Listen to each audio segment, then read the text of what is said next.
যত কাদিয়ানি ছিল আছে থাকবে তারা কেউ আহমদী জামাত নয়, আহমদিয়া জামাত নয়, আহমদী সম্প্রদায় নয়, আহমদিয়া সম্প্রদায় নয়, আহমদী মুসলিম জামাত নয়, আহমদিয়া মুসলিম জামাত নয়। তারা শয়তানি জামাত, কুখ্যাত জাহান্নামের কুখ্যাত কুকুরের দল। আমাদের সকল দলের একটাই দাবি, অনতিবিলম্বে স্বাধীন বাংলায় শয়তান কাদিয়ানীদেরকে রাষ্ট্রীয়ভাবে অমুসলিম ঘোষণা করতেই হবে, করতেই হবে, করতেই হবে।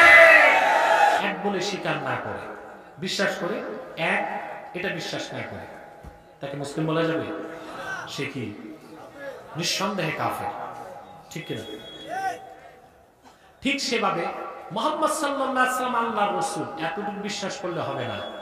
মুহাম্মদ সাল্লাল্লাহু আলাইহি ওয়াসাল্লাম আল্লাহর সর্বশেষ নবী ও রাসূল, এই কথা যে বিশ্বাস করবে না, নিঃসন্দেহে সে কাফের।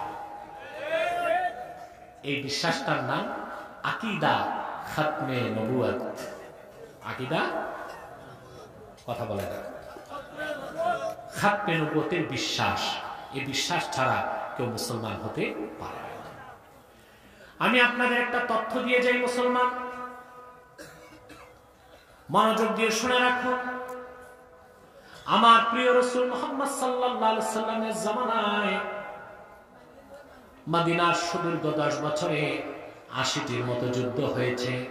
সেই যুদ্ধে ইসলামের পক্ষে এবং বিপক্ষে মানুষ মারা গেছে মাত্র 1018 জন। কতজন? কিন্তু অবাক হবেন মুসলমান, আবু বকর সিদ্দিক রাদিয়াল্লাহু তাআলা আনহুর জামানায় ইয়ামানের ইয়ামামায় এক শয়তান নবুয়ত দাবি করেছিল। সেই কুখ্যাত মুসাইলামাকে হত্যা করার জন্য সিদ্দিক একবার খালেদ সাইফুল্লাহর নেতৃত্বে 30,000 সাহাবী পাঠিয়েছিলেন। সেই একদিনের যুদ্ধে আমার প্রিয় রাসূল মুহাম্মদ সাল্লাল্লাহু আলাইহি সাল্লামের 2400 সাহাবী শাহাদাত বরণ করেছে। 10 বছরে 1018 জন ইসলামের পক্ষে এবং বিপক্ষে। শুধুমাত্র মিথ্যা নবুয়তের দাবিদার কুখ্যাত মুসাইলামাকে যেদিন হত্যা করতে গেলেন সাহাবায়ে কেরাম, ওই একদিনের যুদ্ধে 2400 সাহাবী শহীদ হয়েছে। এবং তারপরে বিজয় এসেছে, মুসাইলামা ধ্বংস হয়ে জাহান্নামে চলে গেছে। এর থেকে কি বোঝা যায়? খাতমে নবুয়তের আন্দোলন সবচেয়ে বড় আন্দোলন। খাতমে নবুয়তের জিহাদ সবচেয়ে বড় জিহাদ, ঠিক কিনা বলেন? তাহরিকে খাতমে নবুয়ত বাংলাদেশ খাতমে নবুয়তের আন্দোলন করে যাচ্ছে। যারা খাতমে নবুয়তকে স্বীকার করে না তারা অমুসলিম, তারা কাফের। তাদের চক্রান্ত থেকে দেশকে রক্ষা করার জন্য এবং তাদেরকে রাষ্ট্রীয়ভাবে অমুসলিম ঘোষণার দাবি আদায় করার জন্য তাহরিকে খাতমে নবুয়ত কাজ করে যাচ্ছে। এই কাজে আপনাদের থাকতে হবে, ঠিক কিনা? আমি চাই এই কাজে সবচেয়ে বেশি আমার কাছে এগিয়ে আসবে, আমাদের সাথে কাজ করবে ফুলতলির মরহুম পীর সাহেব রহমতুল্লাহর হাতে ধরা আধ্যাত্মিক সংগঠন তালামিজ এবং আল ইসলাম। এটা আমি চাই, কারণ আমার সাথে সবাই আছে এই আন্দোলনে। হেফাজত ইসলাম আছে, অন্যান্য দলগুলো আছে, কিন্তু তালামিজ এবং আল ইসলাহ যদি এগিয়ে আসে, যারা এই আন্দোলনে আমার সাথে থাকার সবচেয়ে বেশি হকদার, আমি আনন্দিত হব, ঠিক কিনা বলবো? ওনারা কাজ করছেন, আমি চাই প্রত্যক্ষ কাজ ওনারা করবেন। আপনারা রাজি আছেন? বাংলাদেশে অনেক ধর্মের লোকিত আছে, আছে না? হিন্দু আছে, বৌদ্ধ আছে, খ্রিস্টান আছে, আমরা বাধা দিই? অবাক হবেন মুসলমান, বাংলাদেশ সরকার সংখ্যালঘুদের এত অধিকার দিয়েছে, হিন্দুরা এত আনন্দে পূজা করতে পারে না ভারতে, যত নিরাপদে বাংলাদেশে করতে পারে। পূর্ণ নিরাপত্তা আমরা তাদেরকে দিয়েছি, ভারতে তারা মুসলমানকে নিরাপত্তা দিতে পারে না। অতএব বাংলাদেশে হিন্দু বৌদ্ধ ঐক্য পরিষদের কোনো প্রয়োজন নাই। সরকার এবং মুসলিম জনগণ তাদেরকে পূর্ণ নিরাপত্তা দিচ্ছে, ঠিক কিনা বলে? আমরা কিছু বাধা দিই? পূজা মণ্ডপ করে বাধা দিই? খ্রিস্টানদের বাধা দিচ্ছি? হ্যাঁ, যেসব খ্রিস্টান কনভার্ট করে মানুষকে ধর্মান্তরিত করে, সেটা আমরা বেড়ে দিব না, সেটা আমরা প্রতিহত করতে জানমাল উৎসর্গ করে দিব। বৌদ্ধ আছে না, তাদের বিরুদ্ধে আমরা আন্দোলন করি? কেন করি না? হিন্দু আছে, মুসলিম পরিচয় না অমুসলিম? খ্রিস্টানরা বসবাস করছে মুসলিম পরিচয় না অমুসলিম? হিন্দুরা মুসলিম পরিচয় না অমুসলিম? কিন্তু আমরা তো এটাই বলি, যারা কাদিয়ানী সম্প্রদায় তারা অমুসলিম পরিচয়ে থাকতে হবে, মুসলিম পরিচয় দিতে পারবে না। কারণ হিন্দু বৌদ্ধ খ্রিস্টানের চেয়ে জঘন্য কাফের তারা, কারণ তারা আল্লাহর আখিরি নবী মুহাম্মদ সাল্লাল্লাহু আলাইহি ওয়াসাল্লামকে শেষ নবী হিসেবে বিশ্বাস করে না, স্বীকার করে না। এজন্য তারা কি সর্বশক্তিরে বলেন, তারা কি কাফের এবং অমুসলিম।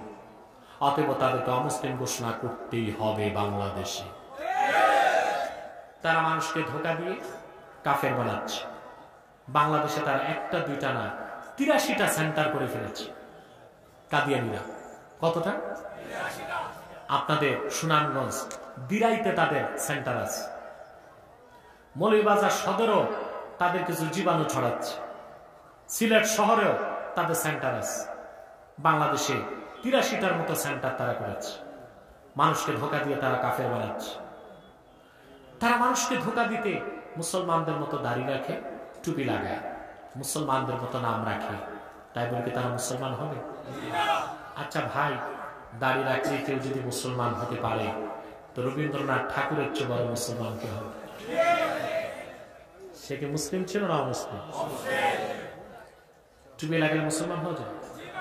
মহাত্মা গান্ধী টুপি লাগিয়ে দেখছেন? মহাত্মা গান্ধীকে মুরব্বীরা দেখছেন। বাংলাদেশে এসেছিল মহাত্মা গান্ধী, নোয়াখালীতে ৩ মাস ছিল।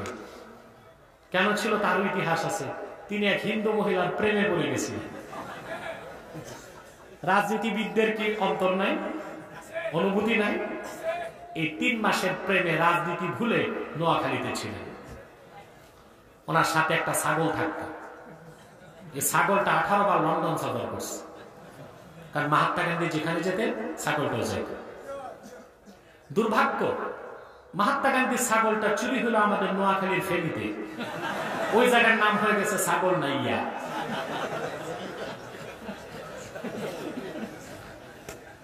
আপনারা হাসলেন কেন? আমি কৌতুক বললাম না, ইতিহাস। এই মহাত্মা গান্ধী ১.৫ হাত লম্বা টুপি লাগিত। সে কি মুসলিম ছিল? নেহেরু টুপি লাগিত, দেখছেন তো? টুপি লাগালে মুসলমান হওয়া যায় না, নাম রাখলে মুসলমান হওয়া যায়?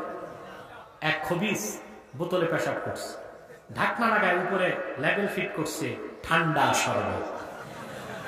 শরবত হবে? ভিতরে কি? তদ্রুপ কাদিয়ানীরা অমুসলিম এবং কাফের। আব্দুল আউয়াল আব্দুস সামাদ মুবাশশির আলী কবির চৌধুরী নাম রাখার দ্বারা তারা মুসলমান হতে পারে না। ভাইরা আমার, বন্ধুরা আমার, আমার আল্লাহ নূর নবী আমার হযরত মুহাম্মদ সাল্লাল্লাহু আলাইহি ওয়াসাল্লামের ইসলাম ও কোরআনের হাজার হাজার হাজার বছর পরে বর্তমান ভারতের কুখ্যাত পাঞ্জাবের কুখ্যাত গুরুদাসপুরের কুখ্যাত কাদিয়ানে ইংরেজ আমলে এক শয়তান নিজকে নবী দাবি করছে। চিল্লায় বলেন নাউজুবিল্লাহ। শয়তান তার নাম রেখেছিল তার বাপ মির্জা গোলাম আহমদ কাদিয়ানী। সাবধান সাবধান, কাদিয়ানের কাজ্জাব, মিথ্যা নবুয়তের দাবিদার মির্জা গোলাম শয়তান কাদিয়ানীকে গোলাম আহমদ বলা যাবে না।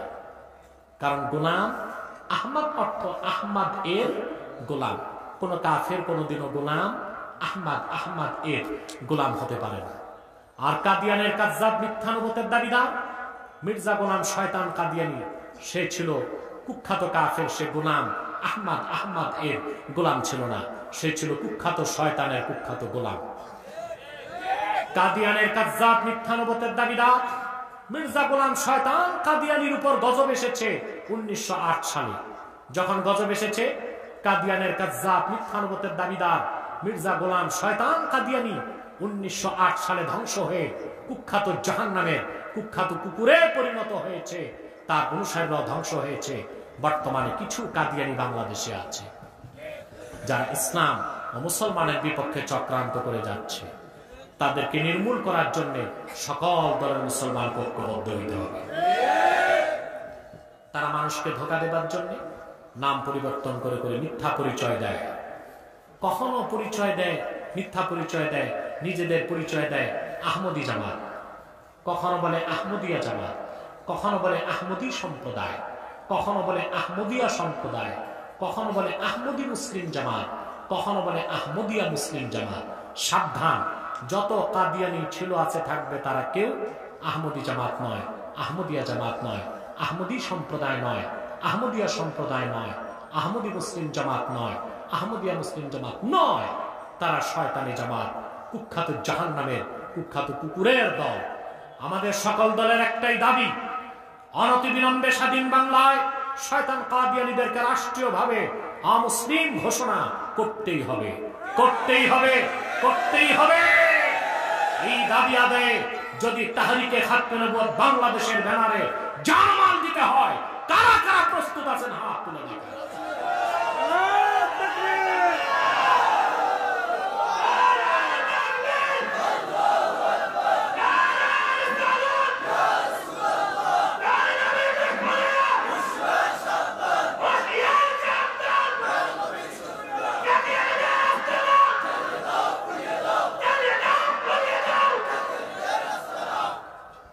প্রিয় ভাই বন্ধুগণ, তাদেরকে অর্থনৈতিক সহযোগিতা করবেন না?